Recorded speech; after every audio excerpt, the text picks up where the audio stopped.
Jadi hambanya yang ikhlas ya, itu akan dijemput oleh ridhonya Allah. Penjemputan ini akan membuka satu pintu gerbang yang namanya keberkahan. Jadi orang ikhlas itu gak usah ngomong-ngomong deh, faktanya dia hidupnya berkah. Gak usah dijelasin, karena tidak ada satupun malaikat diutus oleh Allah untuk mencatat keikhlasan hambanya.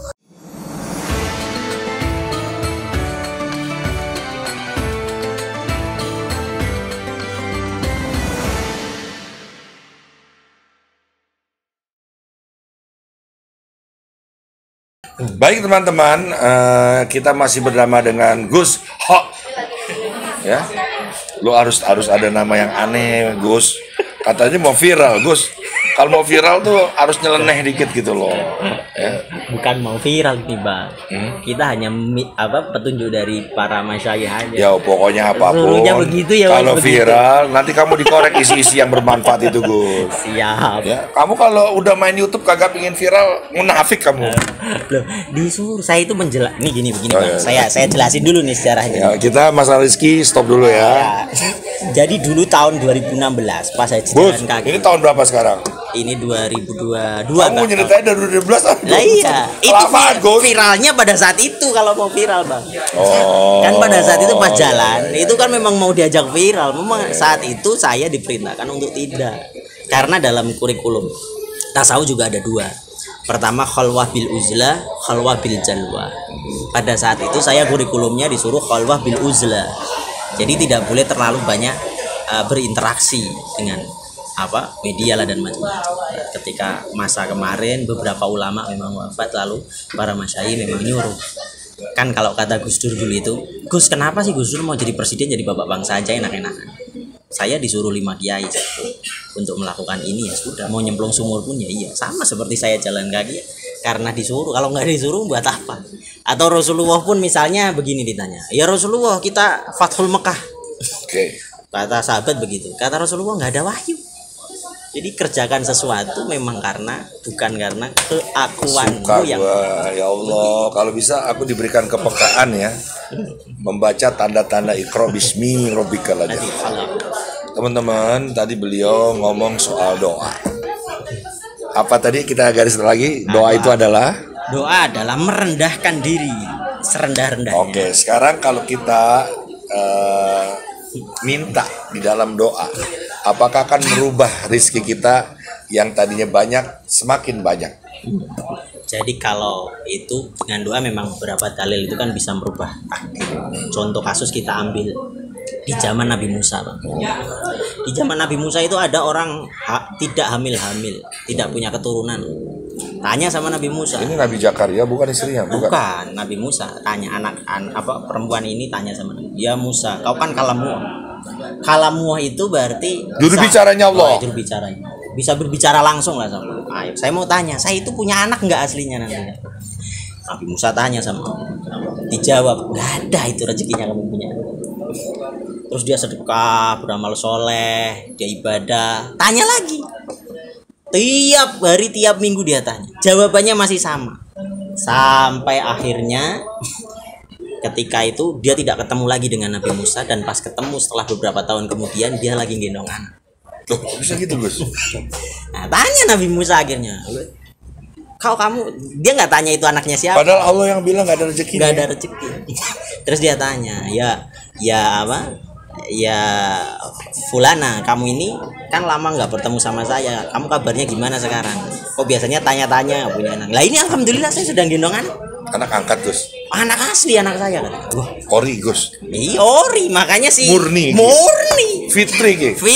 Makanya dia kayak Nabi Musa yang Nabi Musa itu kan protesan. Nah, terus ngomong apa? Protes. Dia bukan Islam, Protestan. Oh, protes biasa. Nabi yang akalnya itu kritis. Bukan Protestan. Iya, bukan.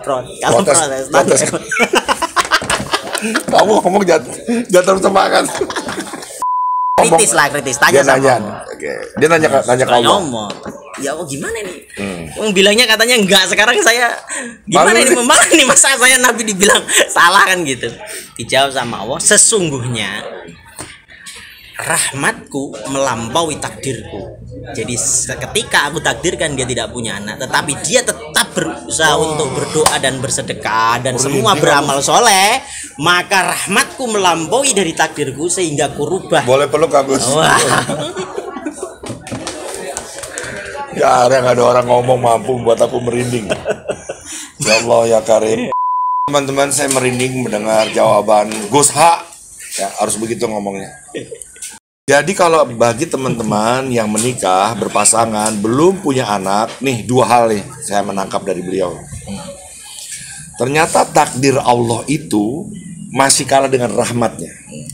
Dan aku definisikan tadi takdir yang dia ngomong nih. Takdir itu ibarat orang sedang memanah diri kita. Jangan katakan kita pasti akan mati terkena busur panahnya sebelum kita mengangkat perisai baja.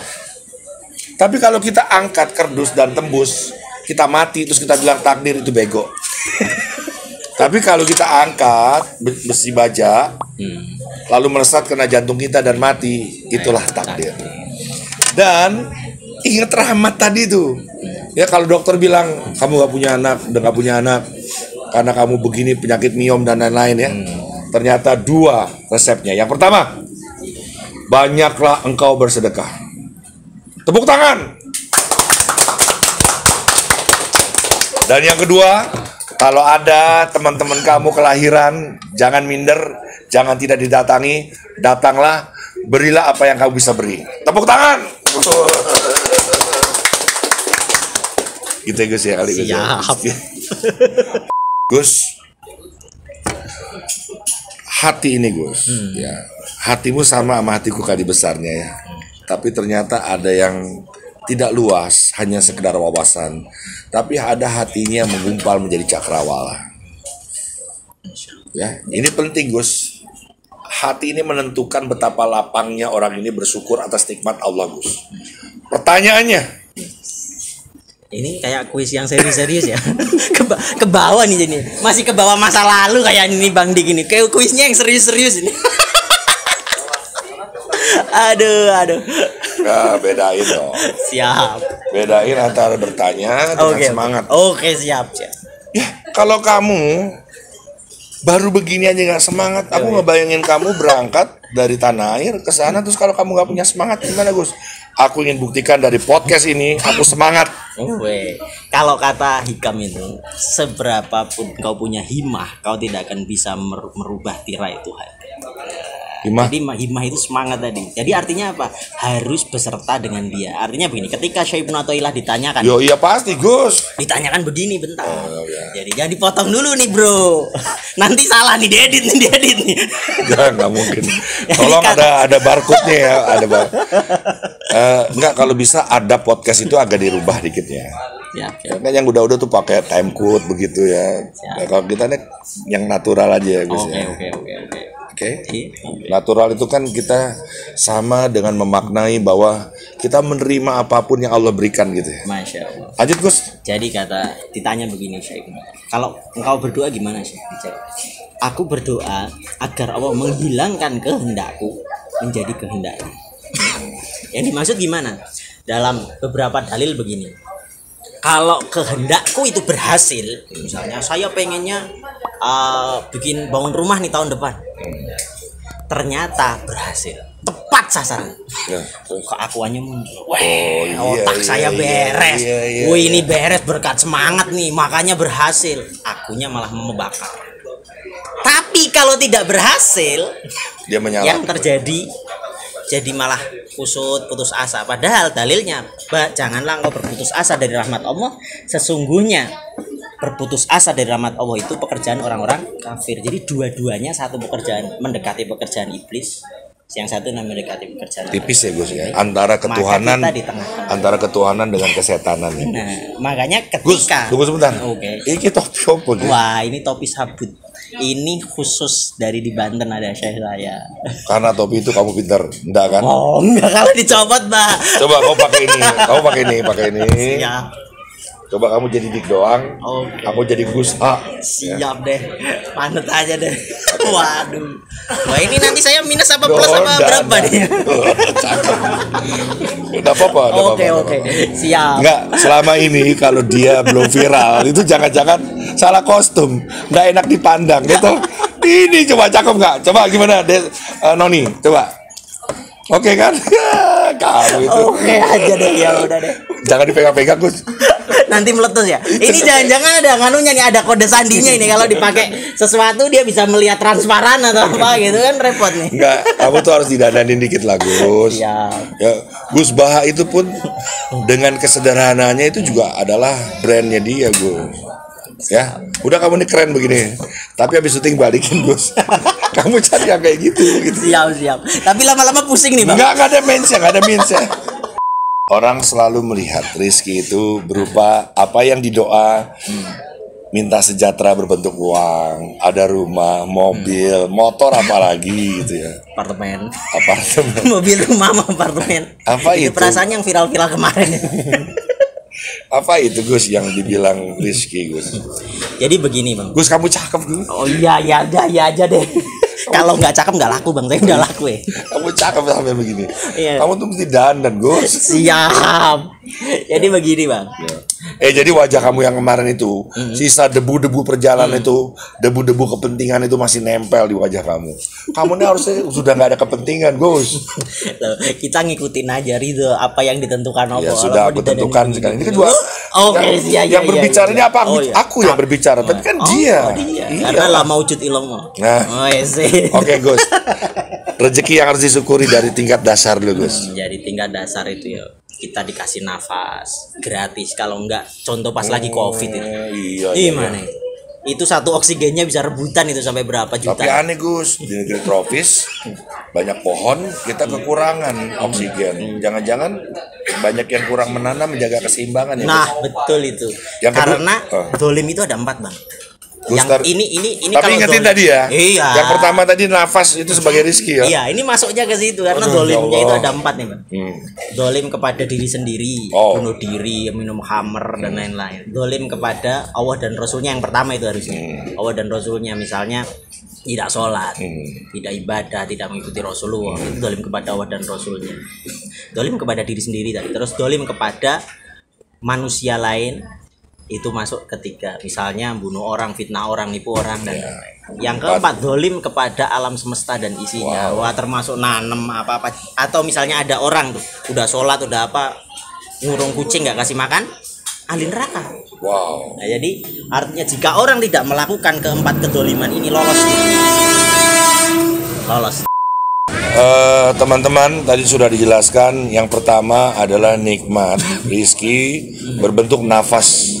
Sebelum kita masuk ke rizki yang berikutnya, tolong sini, Gus, lihat wajah Gus. Boleh di zoom? Di zoom. Saya minta pendapat, apakah penampilan Gus itu harus seperti yang sudah-sudah, yang nggak viral itu, atau harus dipermak sedikit, ya? Entah bagaimana gayanya, tapi yang penting asik. Tetap orang yang berilmu dan rendah hati. Tolong kirim sarannya, subscribe, like, share, and comment. Oke ya. Yang kedua, Gus, setelah oksigen, Gus. Ya, oksigen kan makanan, kebutuhan biologis, ya kan, afeksi, kebutuhan kasih sayang, kebutuhan finansial itu kan, itu yang paling dasar-dasar itu. Sampai kepada kepenuhan kecerdasan dalam spiritual. Makanya manusia itu ada umur kalender. Kita lahir tahun berapa, sekarang tahun berapa, umur kalender. Oke, tahu. Terus ada lagi umur biologis. Umurnya mungkin masih 30 tahunan, tapi penyakitannya kayak orang umur 60 tahun. Biologisnya sudah ngedrop itu. Gue banget itu, Gus. Gus, doain ya, Gus. Amin. Ayo, amin dulu pokoknya. Amin aja lah, saya tak aminin aja deh. Terus, Gus. Terus ada lagi umur itu psikologis, karena dia bergaulannya luas, pendidikannya mungkin tinggi, psikologis. Jadi masih muda, temennya banyak. Nah, dia lebih dewasa dalam menyikapi. Apalagi, Gus? Yang terakhir itu umur spiritualis. Jadi muda tapi kebajikannya, kebaikannya. Spiritualis contohnya begini. Kalau dalam penjelasan makomat itu, orang yang misalnya kita masih anak-anak itu, kamu kalau puasa nanti tak kasih uang loh. Kasih SD gitu kan, kasih uang. Sama ketika kita umur spiritualisnya masih muda, kita doa mau surga dong, kita doa mau rezeki dong. Nah itu umur spiritualnya masih muda. Masih muda. Tapi ketika dia sudah lanjut umur spiritualisnya, ketika dia memohon kepada Allah doa dan lain-lain, sudah tidak membutuhkan itu semua.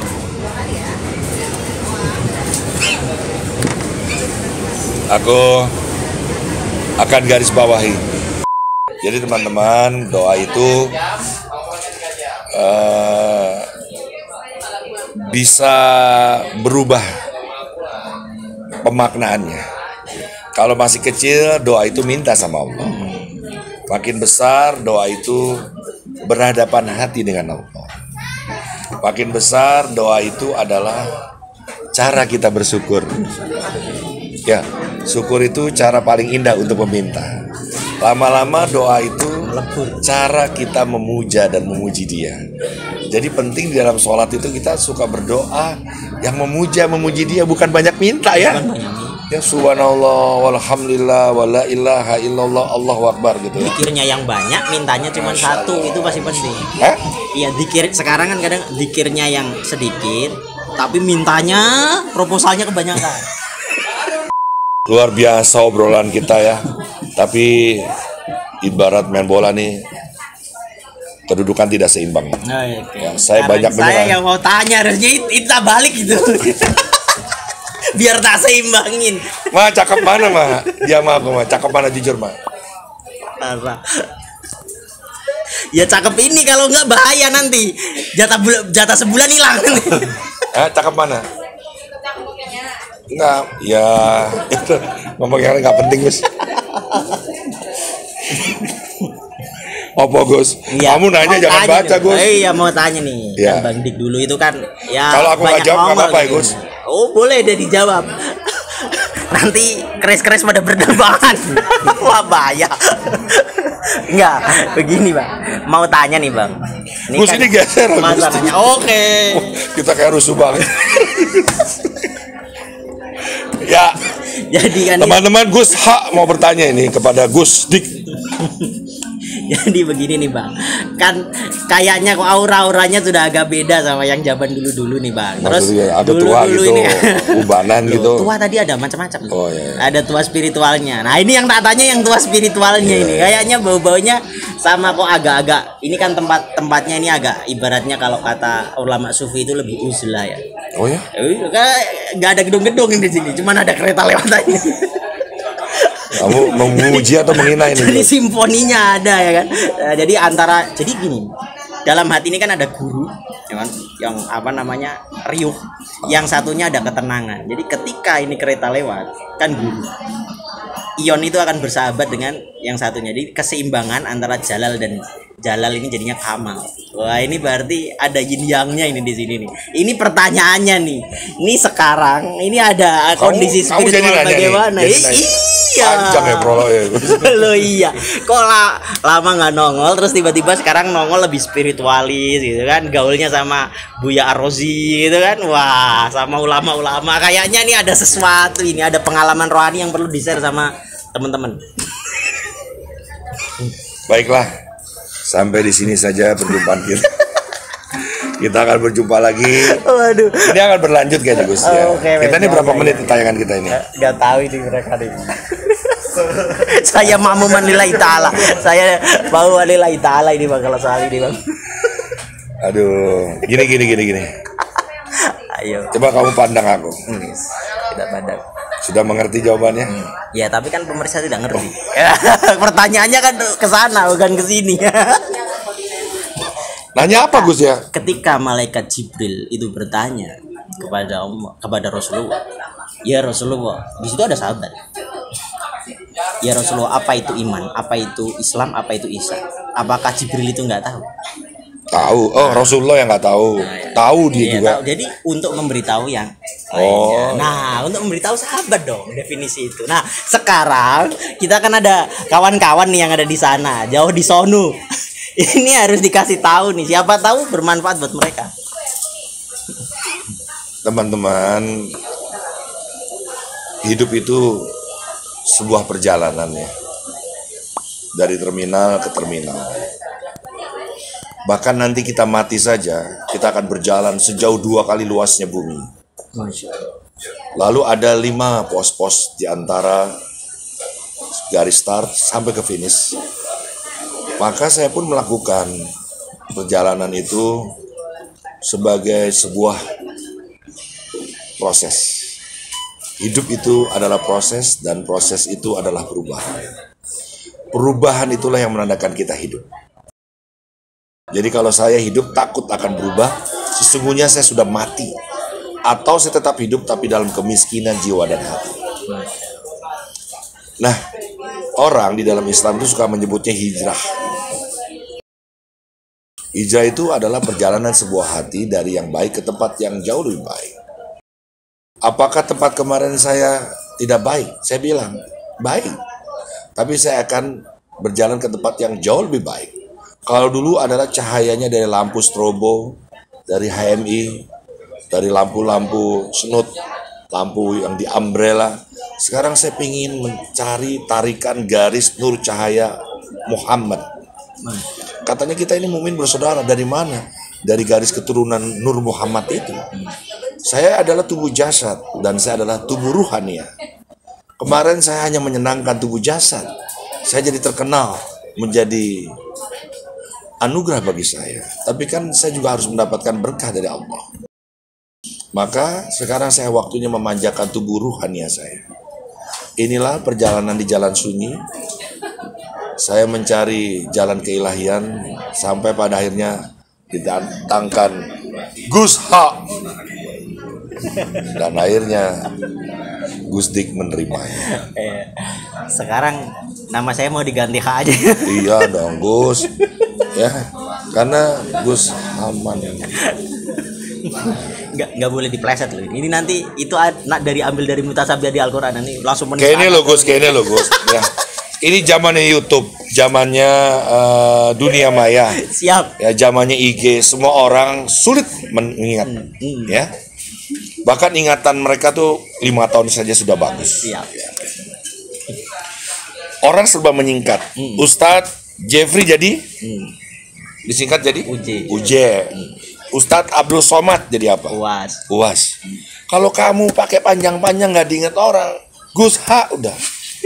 Itu makanya aku nggak mau jadi Ustadz. Kalau aku Ustadz, terus namaku Dik, disingkat jadi apa? Udik. Gak enak. Makanya aku Udik. Weh, kapten. Siap. Wah, enak. Yang calon jadi jenderal ini, masih muda nih. Doain. Pak, pasukan di atas. Boleh diambil sedikit gambarnya? Dikit aja. Ini saudara saya ya. Dia baru aja lulus dari sekolah, sebentar lagi jadi kolonel. Ya Bu Jenderal. Aduh rame ya rumah gua ya. Ini karena udah mulai pusing. Enggak, ini karena dari pelepah. Pelepah ini tumbuh di tanah. Dan tanah itu biasa memanggil yang hidup. Dan topi ini dengan banyaknya tamu nggak ada hubungannya. Lanjut Gus. Nah, gimana nih Bang? Semenjak tadi katanya hijrah terus. Boleh minum dulu Gus ya? Oke, boleh. Dia lagi puasa ini. Siap.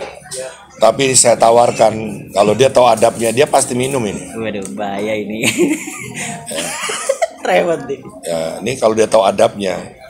Tapi kalau dia nggak tahu adab, ya dia nggak minum. Berat ini. Ini tinggi nih. Ini antara hadis dengan hadis ini. Rasulullah aja waktu pagi-pagi dibilang, ya. Tapi karena ini baru diperintah guru semalam, jadi saya nggak berani. Untuk yang satu ini nggak berani saya Bang. baru dapat perintah semalam ini Bang, jadi nggak berani saya Bang.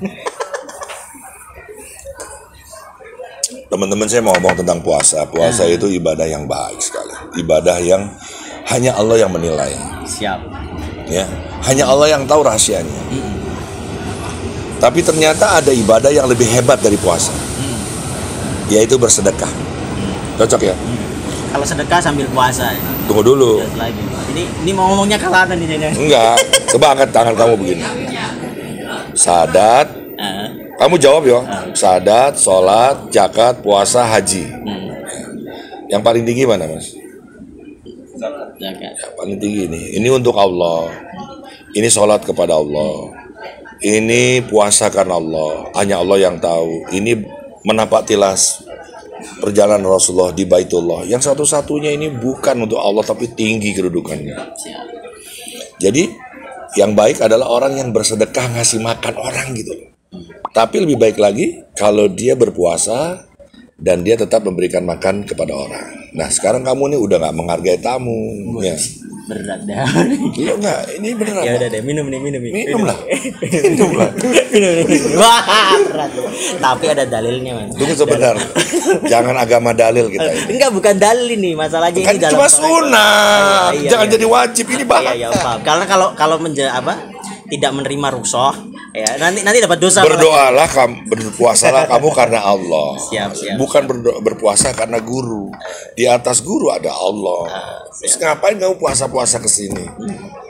Siap. Jadi gimana? Terserah kamu.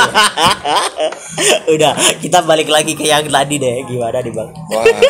Ini masalah rezeki nih berarti. Nah, Rezeki bilang begini. rezeki. Makanya begini, di ars itu sudah ditulis. Ada yang sudah Kamu rezeki. sudah ditulis bahwa kamu berpuasa, tapi di doang ngawarin. Nah ya, terus rezekinya yang tidak rezekinya walaupun itu sudah disajikan tidak akan bisa masuk ke rombongan. Loh, kamu yang nolak kok. Gimana? Ini gue sadar, gue ini ya tahu teorinya aja. Oh iya siap. Tapi prakteknya- Iya, teorinya justru malah diminum harusnya. Karena Oh, apabila enggak, puasa, prakteknya ya, dong. lah iya makanya teorinya harus diminum, makanya saya praktekkan nggak diminum. Gak lucu kalau kamu gak minum, kamu jalan dari jauh terus aku gak menyiapkan minuman. Kan nanti bentar lagi maghrib kita minum Oh, makan. kalau Ini kamu udah asal. seolah-olah sudah tahu kalau kamu hidup bakal sampai maghrib. Lah, Kalau makanya. tahu-tahu kamu mati ketabrak kereta gimana? Nah, bagus itu berarti. Iya, bukan soal bagusnya. Kan kita lagi bahas Allah tapi, ketabrak kereta. tapi berarti kamu bagus. itu ya, aku ini pinter ngarang lagu Iya. ya. Tapi aku nggak bisa mengarang masa depan. Oh, iya. Jangan-jangan kamu ini pinter mengarang masa depan, tapi nggak pinter mengarang lagu. Widih, dia pasti kalau itu. Kalau suruh ngelarang lagu nggak ngerti saya.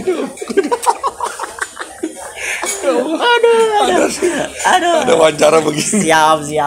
Aduh. Ya ada pokoknya teman-teman, kalau kamu ditawarin nih ya. Kecuali kalau kamu datang tadi pada awalnya, Mas Dik, nanti aku puasa. Jadi Mas Dik gak usah menawarkan apa-apa. Itu adalah adab yang baik. Saya tadi udah ngomong ke mereka sebetulnya. Mau ke siapa? Mereka kalau nggak nyampein lah, saya kan adabnya enggak, temen kamu yang juga lah. janjian mereka duluan. Jadi harusnya saya sampaikan ke mereka baru ke Bang Dik. Ya udah Gitu. ini luar biasa Itu obrolan kita. adabnya begitu. Kalau saya langsung ke Mas Dik berarti saya melangkai adab kepada mereka. Kan begitu. Ya sudah, ini kita bicara tentang rizki ya. Siap. Ke depan kita akan bicara tentang adab ya. Siap. Dan kita saling memaafkan dan saling mendoakan. Mudah-mudahan kamu sudah cukup tahu tentang apa yang tadi disebut rizki ya. Ya Allah ya Rojak, nama dia yang ke-17. Rahman, Rahim, Malik, Kudus, Salam, Mu'min, Muhaimin, Aziz, Jabar, Buta Kabir, Al-Khaliq, ya Bari, ya Musawir, ya Gofar, ya Kohar, ya Wahab, ya Rojak. Jadi jangan heran kalau seluruh dunia anak-anak umur 17 dirayakan, namanya Sweet 17 ya. Dan kalau kita memegang kurikulum Asmaul Husna, anak kita yang kita didik umur 17 sudah lepas tangan, sudah tidak menggerogoti orang tua, dia sudah berdiri di kaki sendiri. Karena kamu berdasarkan mendidik dia dengan Asmaul Husna, diajarkan dia Rahman, diajarkan dia Rahim ya.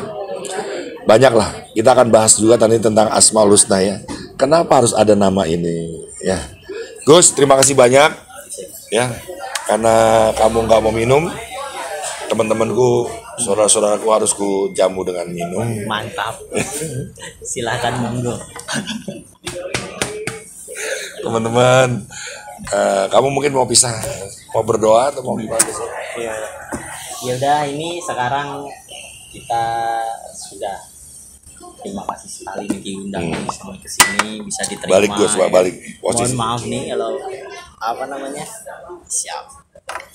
Terus Mohon maaf nih kalau saya kurang adab nih jadinya. Aduh, nggak enak nih. jangan yang dipotong loh ya. jadi saya kurang adab nih jadinya akhirnya nih. Syukur dia sadar. Bahaya ini. Enggak, karena kita paham, Gus. Kita paham. Karena di sebelum ini Gini. saya akan sedikit jelaskan. Enggak, gini. Nah, siap. Kita Jadi, paham bahwa Allah cinta pada orang yang taat, Nah. tapi juga sayang pada yang bertobat. Nah, Nggak usah dijelasin lah. ya jadi begini nih Gimana? masalahnya. Jadi Ini kita ini berarti menyajikan antara dua poin ikhtilaful ulama. Nah, di sini pelajarannya begitu. Ada satu pendapat oleh ulama, jikalau engkau sedang berpuasa dan engkau datangi sebuah acara, maka batalkanlah puasa. Itu pendapat beliau.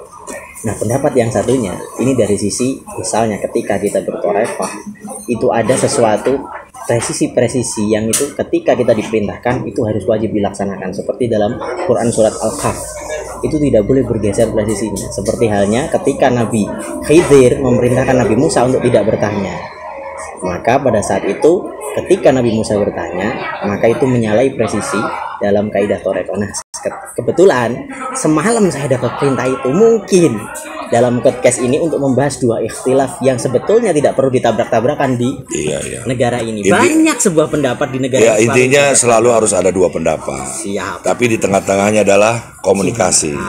Jadi kalau kamu mau datang ke sini kasih tahu kalau kamu puasa. Oh gitu. Saya ini udah dua gelas. tahu mereka ini. Ini 2 gelas buat apa? Ini 2 gelas. Ini ha, ini mim. Karena yang minum satu berarti satu suku tata dik doang. Ya udah, kalau gitu kalau bisa ya kita panggil beliau Gus H. Biar satu. Wabillahi taufik walhidayah. Assalamualaikum warahmatullahi wabarakatuh.